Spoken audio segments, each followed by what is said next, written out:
Hey everyone, and welcome to Phoenix Talks with Brenda Wolf and Diane. And tonight we are on season 2, episode 3, and we are going to be talking about one of my favorite subjects because I have takes on it that you're not going to expect. Diane might, because we've had previous conversations about it here and there, but I don't know if she'll remember. But we're talking about addiction tonight and the various ways that it affects our lives, how we get into it, how we get out of it, and so much more. Yeah, So, so much since more. Where do so we much start? more, um, What brought up this topic? I really don't know Okay. because I had a request to talk about something that we've kind of already talked about. There was a request to talk about jealousy, and I'm like, wait, no, we kind of really covered that. And it's going to be really difficult to not sound just like envy. So I was just like, what can we talk about? Uh-huh. We need to talk about addiction. That's Okay. what we talk about.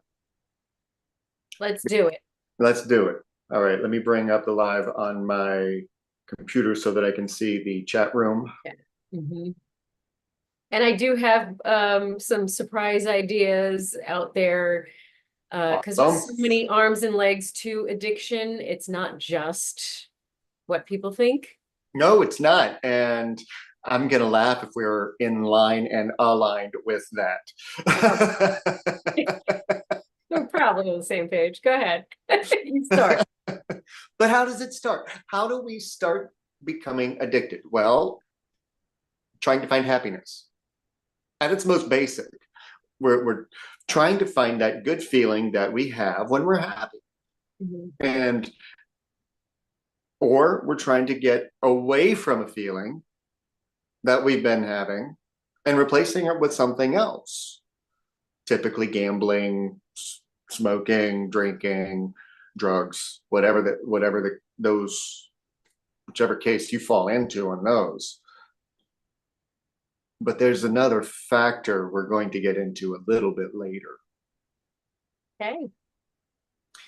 But when we try something, when we're put on a medication, let's start with that one. Okay. So we're talking about substance addiction right now? We're going to talk, and I want to start with prescriptions. Okay, before you start, let's talk about what addiction is. What does it Go mean? for it. I'm going to Okay, let you continue take on. that away. I don't have a textbook definition or a Google definition or anything like that. I'm just going to give you Diane's definition of addiction. Um, Addiction is a repetitive thought pattern or behavior that impacts your experience in one way or another. And it is something that you become dependent upon to a certain degree. So we'll just keep that broad general statement and go. Starting with meds. We're going to start with meds because that's one that people get away with and don't realize that it becomes something that is relied on. And when you first take a med, it's going to have an effect on the body. Sometimes it's a little bit too much, and you got to pull it back a little bit as you go along. But right after the first time that you take it, the body gets used to that feeling. So when you take it again, body continues to have that effect. It continues to have that effect. The body continues to be happy or getting the result that it needs.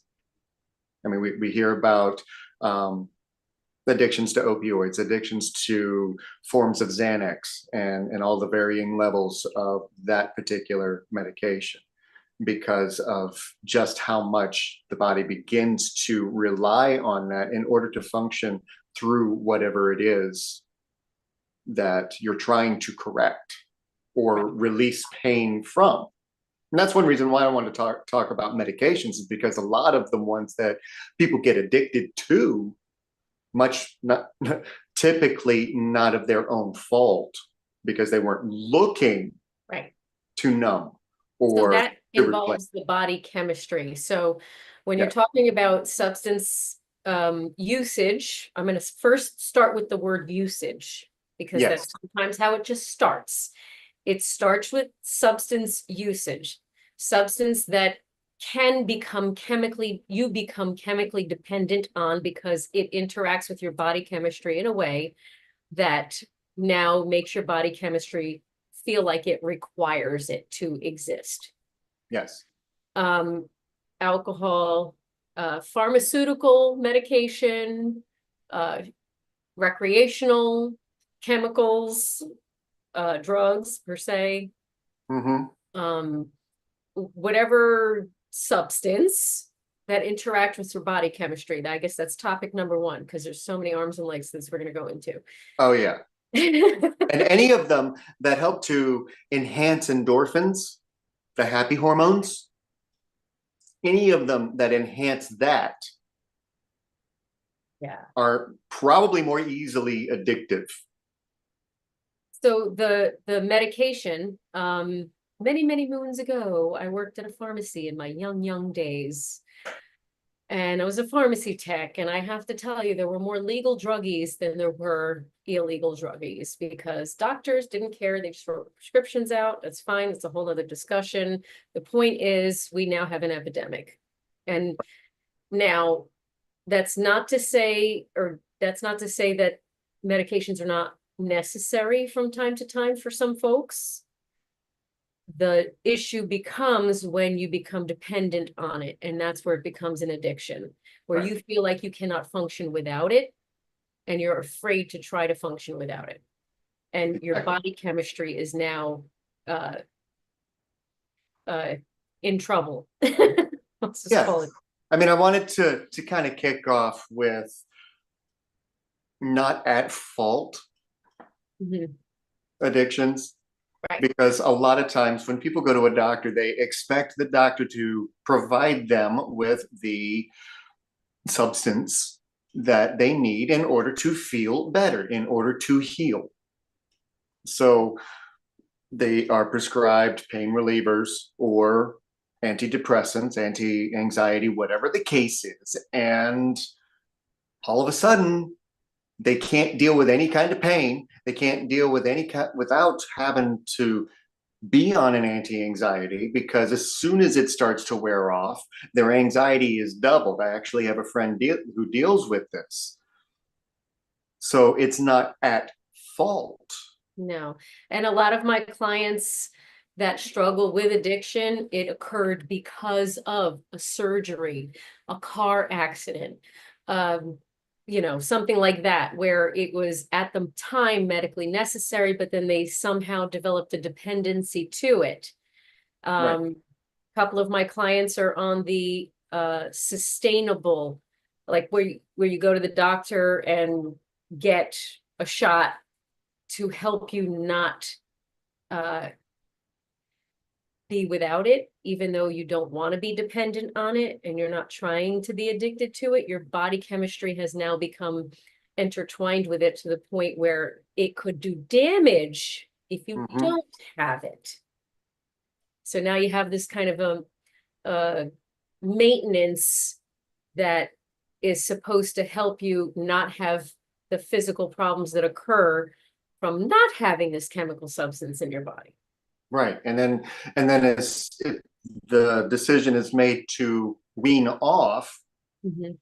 while it's suggested for the body to get used to being without those levels until it's completely gone. You still have the, which is worse, the torture that it puts on the body or the torture that it puts on the I need this. Yeah. That continuous feeling. So I would warn to guess that a lot of people are just like, no, I'm not going through that. Just keep me on what I've been doing. Or some are just like, screw it, I'm just going to stop. Right. And take the risk, because drawing it out feels like it's going to be worse. Right. So aside from what it does to the body, because there's withdrawal, etc., let's talk about the why. As far as the accidental one, why you don't want to get off of it. And the why you don't want to get off of it has little to do with your emotional state of being and more to do with your body chemistry. So I feel like that's a separate topic. Mm-hmm. Because it's a matter of making a decision for yourself to allow yourself permission to go through that hellish withdrawal. Yeah. And get assistance in what ways you need to step yourself down off of it so that your body is less dependent on it over an extended period of time. So I do recommend that you work with somebody, a professional, to help you step down off of it and get your body into a different state of being. There are things that you can do some research, and there are things that you can help yourself with to supplement as you're going through that process of withdrawal, because it's going to happen. Yes. And it's going to suck. Unfortunately. Yes, you can. Some of these you cannot go cold turkey on because it might kill you. So you have to be very cautious and work with a professional in order to wean yourself off appropriately and healthily and safely. And should be said here that neither one of us are medical professionals. So any of the information, it's literally guided and from personal experiences. So please keep that in mind if you are dealing with any type of substance addiction or withdrawals, or even if you're having adverse reactions to a substance that you're taking that's supposed to be helping. Please seek medical advice. Talk to your pharmacist first. Don't go back to your pharmacist first. Yes, and there are plenty of recovery type organizations out there. There's a slew of resources and recovery organizations out there that can walk you through any stage of the process. Even if it's you've been off of it for a long time, but you just want to maintain it. So please work with a professional on that one. So that's the accidental, is that medical piece, which really sucks. And it's unfortunately why we have an epidemic.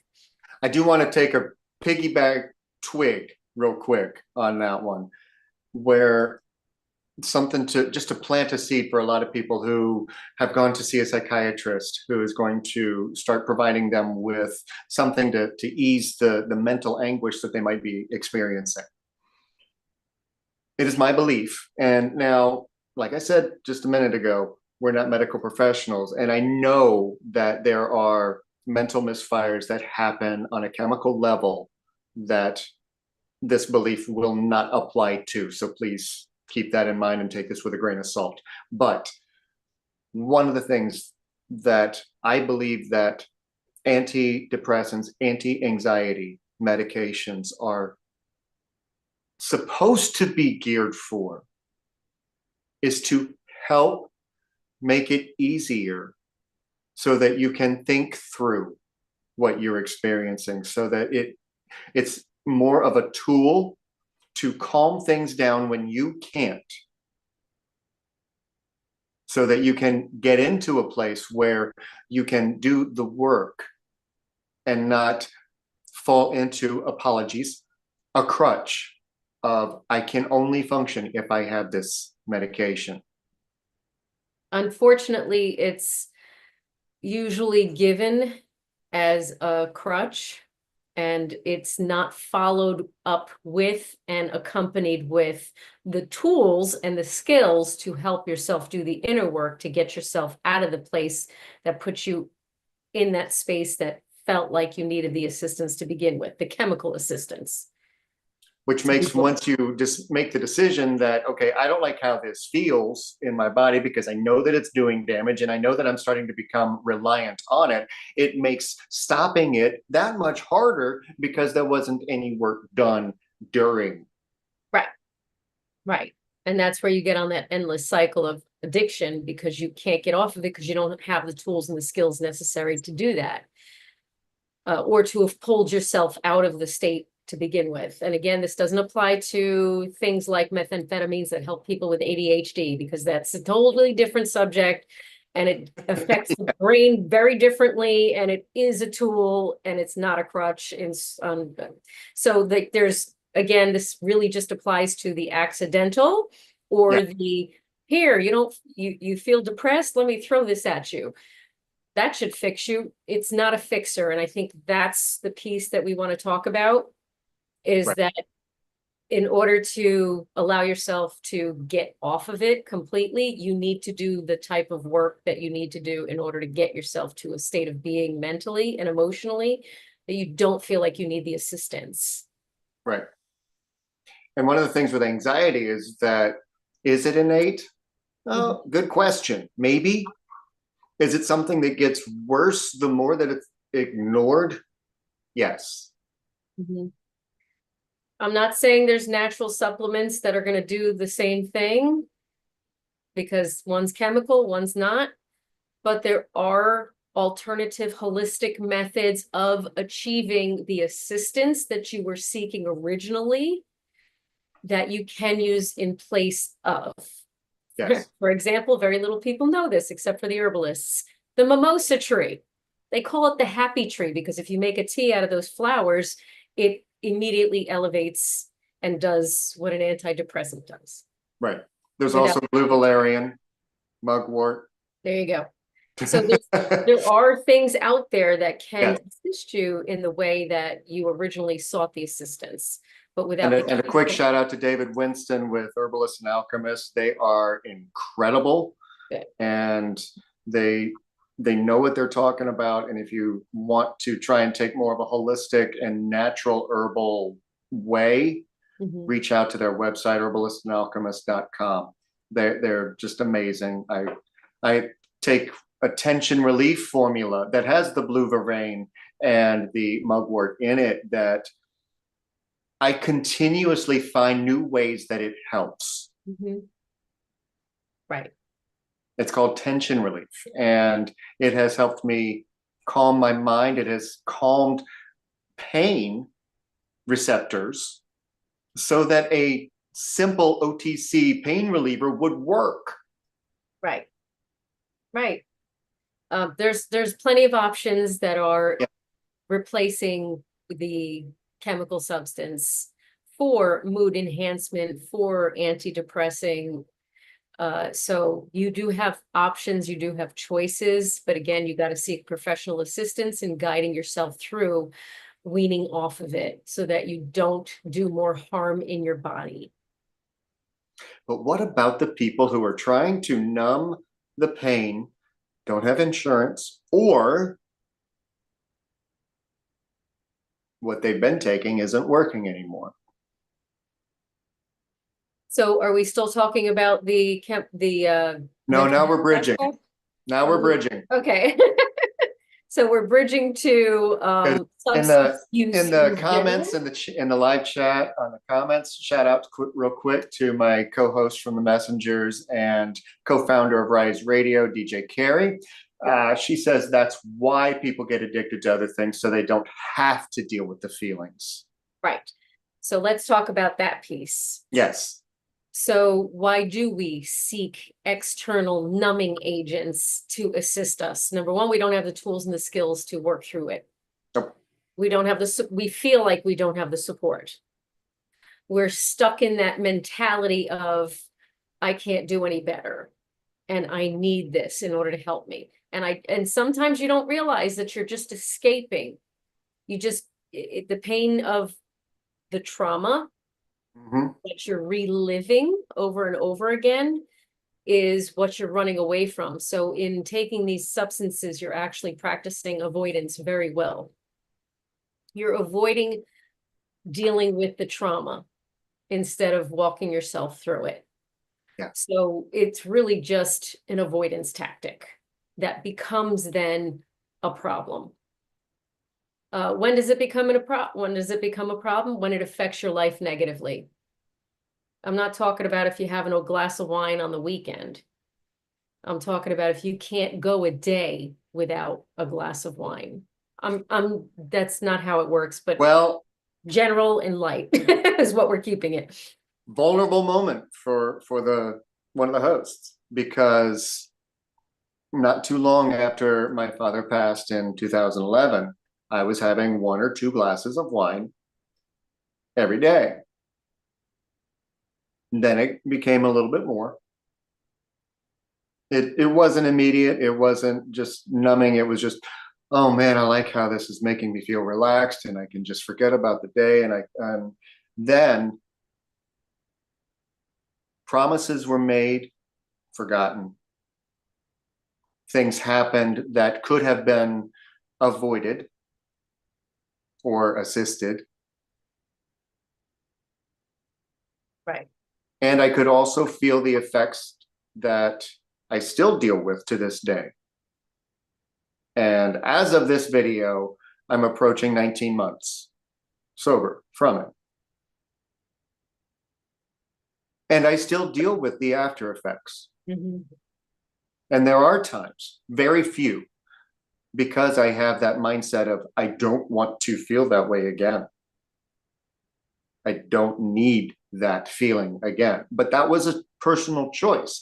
And I weaned off of it safely. I didn't just stop. Right. But it became something no matter what time I got home from work. It could be sunrise, and I would be guzzling down 2 or 3 glasses of wine mixed with vodka to end my day so that I could fall asleep. Right. And then it became no. But on top of that, there was a time while I was drinking that much, after I had knee surgery, I had a Percocet habit. It wasn't an addiction, it was a habit because I was able to put that down without any ill effects. Right. So I know what it's like Right. Firsthand. firsthand. Right. I have known enough alcoholics, too many, honestly. I've known too many alcoholics. And unfortunately, with a lot of my clients, I've known too many who became dependent upon other substances outside of alcohol in order to mask their pain. So how do we talk about how to not let something become an addiction? Or do we continue to point out? If you try something that has led you to a habit, because this level of the conversation of addiction is habitual, where it becomes a habit that is difficult to break because it's chemical. Yes, alcohol is a drug. They're finally starting to get loud about the fact that it is just as addictive as heroin, methamphetamines, and all of the other things that are illegal. And I also want to mention that there is a spectrum for everything, and with specifically regards to alcohol, there are different types of alcoholism. There's binge alcoholism, there's functioning alcoholics, there's alcoholism that occurs every day that disrupts your entire life. So there's different levels of it. Yep. Just because you only drink on the weekends doesn't mean that you're not a binge alcoholic. So we have to be careful with where we fall on the spectrum. Right. And be honest with ourselves as far as, is this an addiction? Is this a habit that's turned into addiction? If it's something that you can't put down without thinking about it, and one of the clues that I got was going to the refrigerator in the morning to get creamer for my coffee and reaching down to the bottom shelf where I kept the vodka instead. That was one of the many wake-up calls that I had. I'm like, what am I? And it was without thought. Right. Do you become irritable if you don't have it? Fortunately, I did not. Well, these are questions for folks to ask themselves. Are you becoming irritable without it? How does your body feel when you don't have it in you? Is it feeling, unfortunately, not well? Because there's withdrawal symptoms. Are you getting headaches? Do you feel nauseous? All that. Do your homework and research and be honest with yourself to see where you fall in that spectrum so that you can discern and determine if this is a problem. Because a lot of times we don't even know. some of the alcoholics that I've known in my life, they don't even know they're alcoholics. They just think they're not. They're like, this isn't a problem. I've been doing it my whole life. Problem. Years ago, I knew an alcoholic who decided to stop after 20, 30 years of drinking a 30 pack of beer a day. I don't even know how he managed. That's a lot. But he would drive, he would run his store. He was a store owner, and he would run his store. Everything was fine. And he didn't have an accident until after he stopped. Because he was such a functioning alcoholic that functioning in being sober, he didn't know how. Right. So as far as finding out where you are on the spectrum and getting assistance to help yourself, there's a lot of shame and guilt involved and embarrassment and all that kind of stuff that, again, that's part of the ego telling you that there's something wrong with you.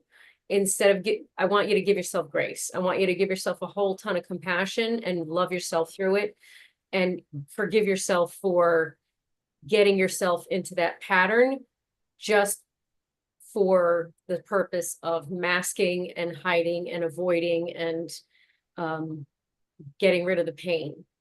Instead, allow yourself permission to recognize that you need to do something different for yourself. Decide that you care enough about yourself to do something different and allow yourself to get assistance without shame, without guilt, without embarrassment. Like I said, there's a ton of resources out there. Get professional assistance. There's never going to be any judgment for you. You're the one judging yourself because societal's programming and societal and, religious society, culture, it all poo-poos on addiction. But meanwhile, they're shoving it in your face. They're shoving there's commercials, there's this, it's almost like, here, take this, please buy it. But then shame on you for having too much. So you have to give yourself grace and forgive yourself and give yourself compassion and understanding and let yourself go get the assistance that you need. And if you're not sure where you fall on the spectrum, please do your research, please. And any use of substance, drinking responsibly, and it's not a means of numbing, okay, this conversation may not be for you. And we're really just talking about when it becomes a problem. Yeah. Okay? Because there's folks who just like to, okay, yeah, if we're going out, I'll have one, whatever. Do you? It's about when it becomes a problem. And this is just the substance abuse topic of addiction. There's so many more layers to addiction itself in other aspects of life. So I think we've kind of covered the piece of get yourself assistance, do your own private research to see where you fall on the spectrum, be honest with yourself and decide, is this interfering with my life? Check in with your body. How does my body feel if I don't have it? You'll know, you'll understand if you're honest with yourself. So it starts there. It's not going to be fun, but you're going to be so much healthier and happier when you're not being controlled by the substance. Right. And there is a substance that I want to use as a segue into the next branch of addiction. Mm-hmm. And you are quite familiar with this substance. There is one. It's legal in Jersey. Cannabis. And a lot of other states. Cannabis. So one thing about cannabis, you cannot physically become dependent upon it because we have an entire endocannabinoid system in our bodies that have, it's the only plant that we have receptors for in our body. So you cannot physically become addicted, but you do become psychologically addicted. I am so happy that you know this. Oh my God, I love you even more. Yes.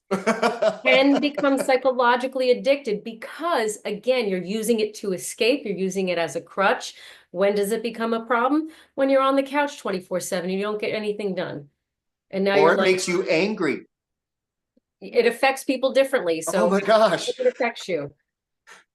It the It, first time that I encountered somebody that was angrily high off of cannabis.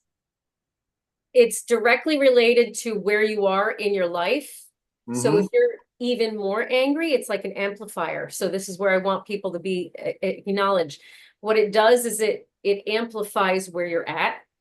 So if you're getting angry or feeling worse on Hmm. cannabis, that means you're not addressing the issues that you have without cannabis. And you're escaping and numbing by disappearing off the planet and getting high. So it's With a the, psychological addiction. The yep, good news is because you're not physically addicted, it's much easier to get rid of it. It's all up here. right. Okay. So that's the bonus. And the segue into Yes. my favorite. And just a side note and a shameless plug, I am a cannabis plant medicine consultant. I teach people how to use it medicinally, respectfully, and intentionally, where it's now used in assistance of them.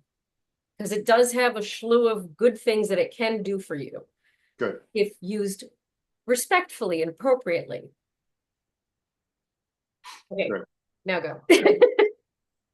Thank you for saying that. Appreciate it. But the psychological, Mhm. there's another addiction that I don't know if too many are aware about or aware of. You might be. Addiction to misery. The misery you said? Yes. Yes. Yeah. And the reason for that, and I actually had this in a book that I've been working on for about a year and will eventually release. But the addiction to misery, it has to do with the chemicals in our brain. Whenever we experience an emotion or whenever we have a thought that causes an emotional response, there are little receptors in our hormonal whatevers. See, I'm not a scientist, so it's easy to understand because I'm not going to throw scientific jargon at you.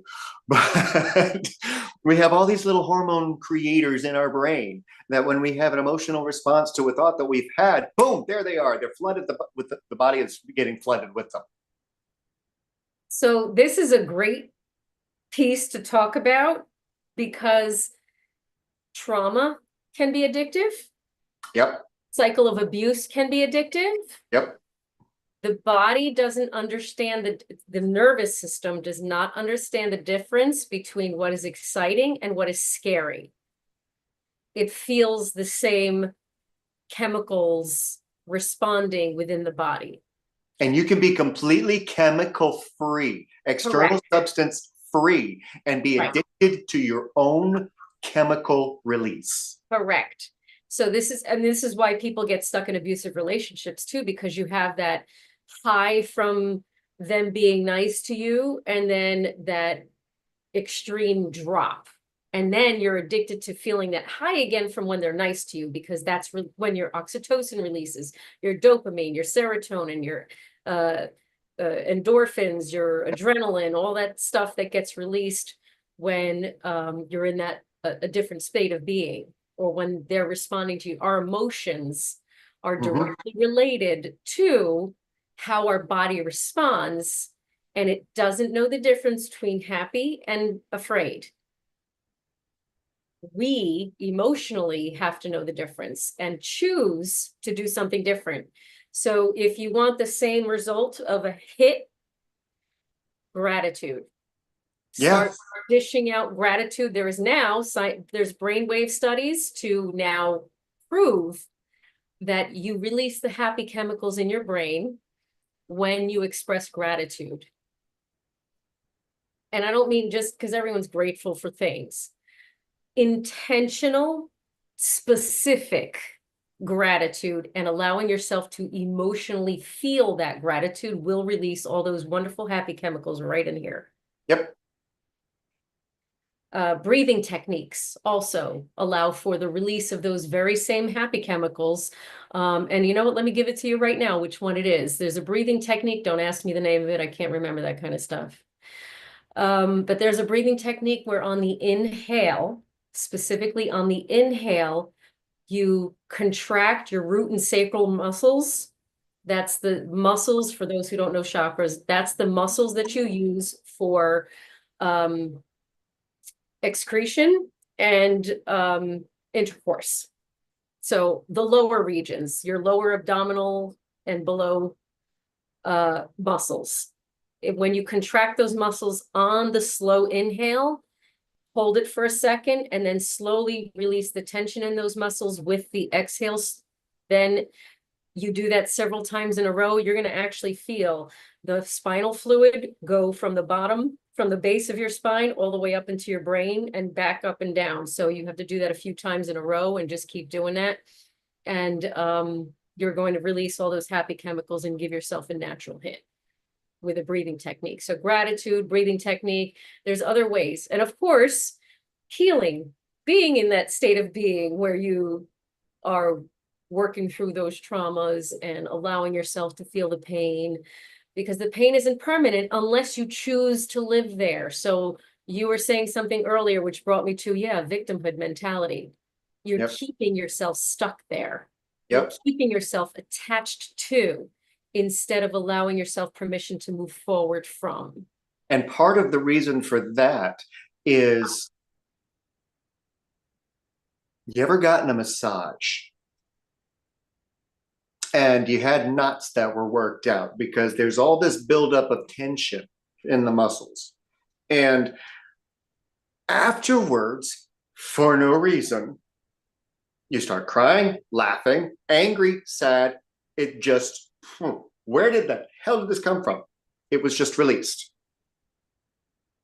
So when you realize that what you're thinking and what you're feeling has been locked in your body, and you're not actually dealing with the traumas, and you're trying to numb yourself with other things, including your thoughts, the way that you think can actually numb the body so that you push it away, put it somewhere else. It's called compartmentalization for those who don't understand.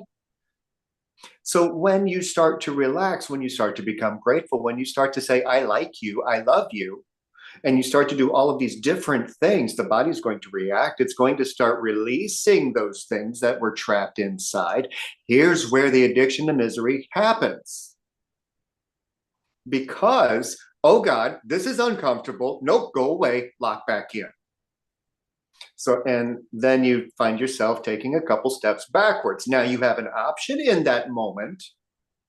Do I shame myself for that? Do I resent myself for that? Do I put the blame on somebody else for that? And now I'm just going to hold on to this, and I'm going to wrap it up in a cozy blanket. See, I've been building up to this conversation for a year and a half now. That's why I was so excited about tonight. Yeah. So it's really, you have to come to a place where you're sick and tired of feeling sick and tired. Yep. And decide that you want to do something different and feel something different, and then research what's available and what's out there. And please expand holistically, because I just mentioned a couple of holistic things that have nothing to do with another substance. Right. And what I would recommend is when you get the urge to do X, Y, and Z, then replace it with something that's productive and healthy. Get yourself a healthy addiction. I'm addicted to healing. I'm addicted to self-discovery. Okay. Just replace it with something else that is beneficial to your health and well-being, and that is aligned with your actual authentic goals. Is when you get yourself on that hamster wheel where you're using substances and attitudes and trauma to maintain a specific feeling, and that feeling doesn't stay, it goes away. That high that you get from those cycles, it goes away. So that's why you keep seeking more. Yep. But if you get yourself emotionally and heal and get yourself to a space and place where you're always high on life, because your mood is already naturally uplifted by your perspective, your mindset shift, the work that you're doing with yourself, the attitude that you have towards your health and well-being, towards aligning yourself with who you are, facing those fears, okay?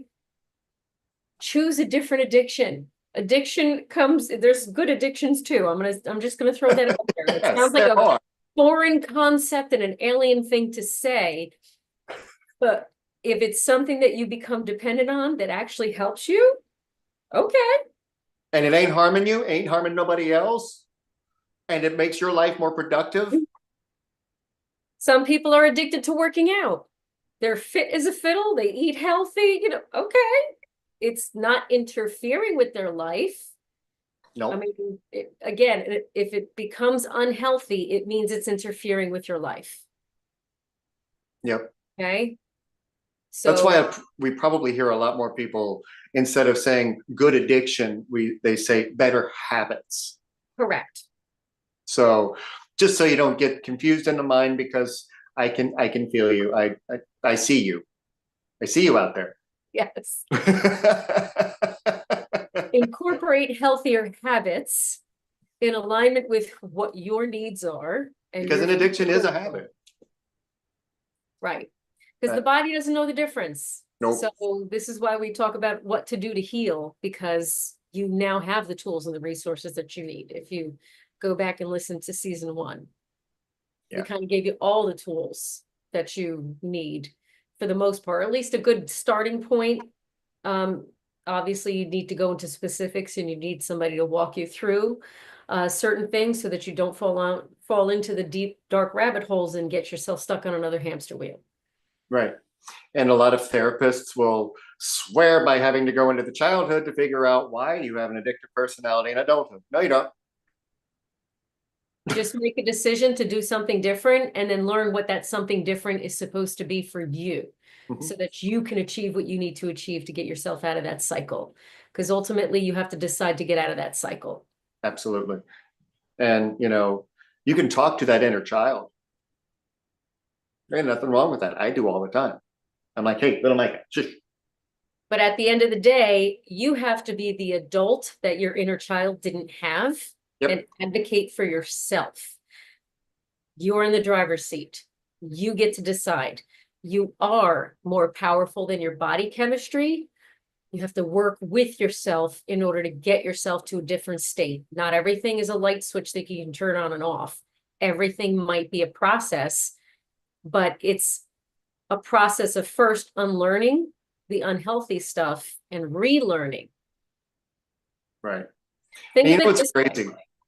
Go ahead. Every learning process that we have is no different than learning a new cell phone. No. It's still something you have to learn. Yeah. And what's crazy is that while the body doesn't know the difference between the hormonal releases that we have based on the emotions, we do know the difference, because it's enhanced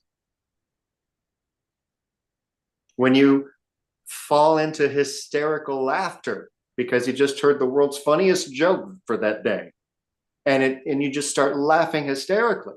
Okay, you just put the body under an interesting level of tension, because laughter is a form of crying, by the way. Body doesn't know the difference.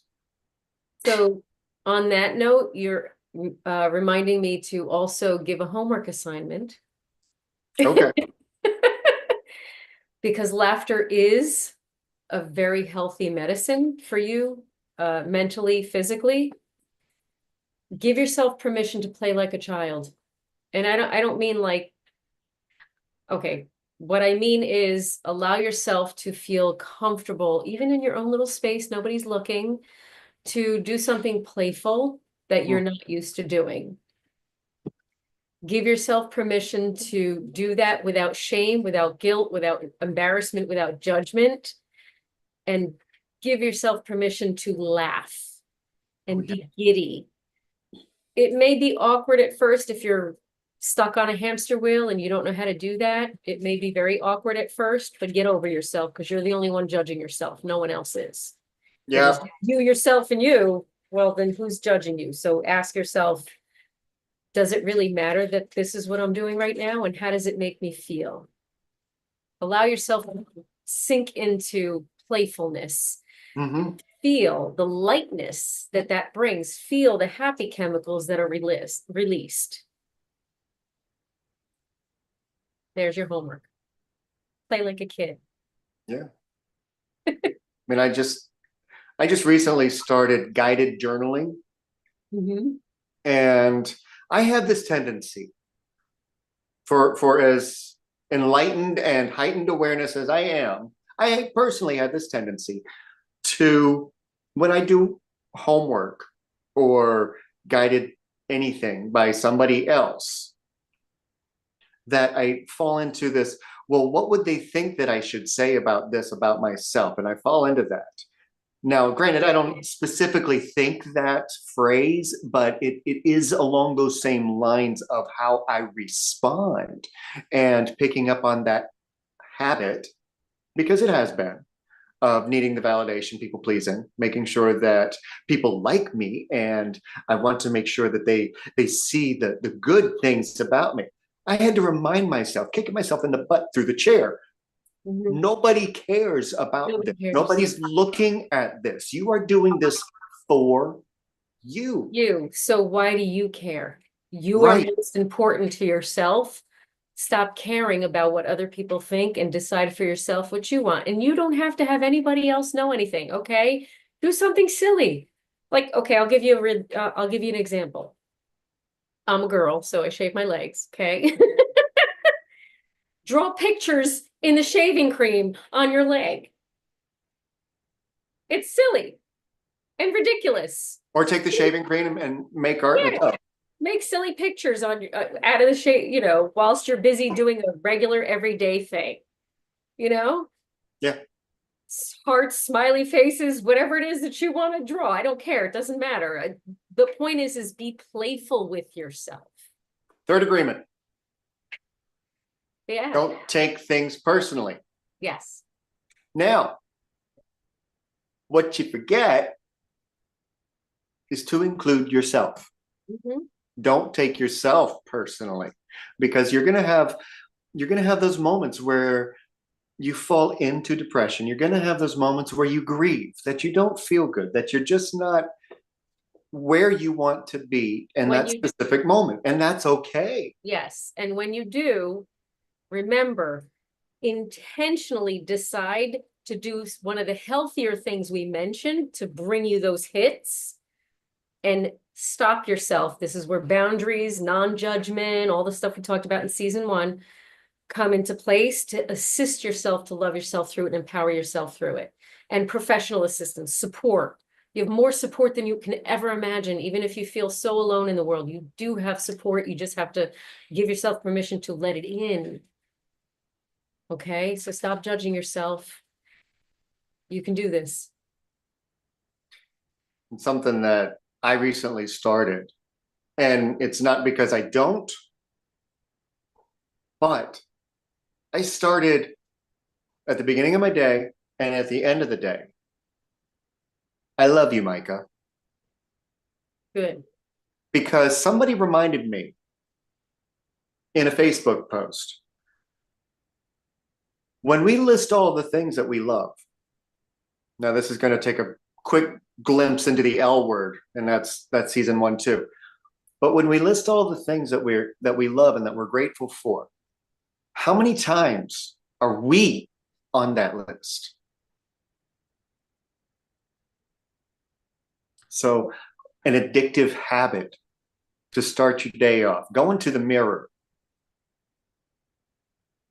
scratching your eyes, throw some water in on your face. Look yourself square in the eyes. Good morning. I love you. And if you get to my space and place, I'll look in the mirror and be like, hey, sexy bitch. Whatever it takes. Whatever it takes. You worth feeling sexy. Listen, I mean, you can say that to yourself. You got this. You are going to have a good day. Whatever the case is, make sure that you are addicted to loving you. Exactly. And all of your flaws. Exactly. So. And on that note, this was a fantastic conversation. And we could go on and on and on, but then we wouldn't have anything to talk about for the rest of 25. So Oh my God. And tag, it's Diane's turn for next My week. turn next week. I'll find out what it's gonna be. Spirit will let me know. And I'll give her spirit team a kick in the pants Friday morning and say, yo, Thank what you. is it? Thanks so much for tuning in. If you're watching the replay, thank you for taking the time to spend a little bit of your time with us. We love what we do. We love bringing this information to you and trying to help you heighten your own awareness. And if you need to dig deep, contact each of us, or whatever, whoever resonates, just we got you. We can help you through it. Yep. And in just a few weeks will be my birthday, Happy birthday. February 7th. And I'm giving a gift to you for my birthday at 2 p.m. And you have to go over to Facebook and to my Evolve and Emerge group to sign up and register. But it is a free workshop. It's a birthday celebration. It's an introduction to my Break Free Rise Fierce program. And you're going to walk away with a little bit of a tool to try and help you work through your triggers and start to recognize them so that they don't have to constantly bring you down. So if you'd like more information about that, follow the Evolve and Emerge link that I'll have in the description and go over and sign up for that. Seats are going to be limited, so sign up soon. It's going to be a great time. Plus, I'm working with another coach who is going to be adding sweetness to the pot because I will be having bonus offers for all attendees for my programs. So just had to throw that in real quick because I can't wait to work with some of you directly and help you break free, rise fierce. And I want to give Diane just a moment or two so she can do a shameless plug as well. You can find me on Facebook. You can find me on heal.me, Diane R. DeBiase. Micah, you're going to post links to each of our pages. Yes. Reach out to me on Messenger, reach out to me via email. Either way, I will help you through it. I will help you love yourself through it and power yourself through it. As will Micah. So we got you. We got you. And if we ain't got you, we know somebody who does. Exactly. Make it a great week. We'll see you next Wednesday, right back here on my YouTube channel, 6 p.m. Don't know what the topic is yet, but I'll let you know. Just watch for the shorts. And be sure to click that notification, that subscribe and notification bell so you'll know when we're going live. Yes. And until then, love you. And I love you. Bye. Keep going.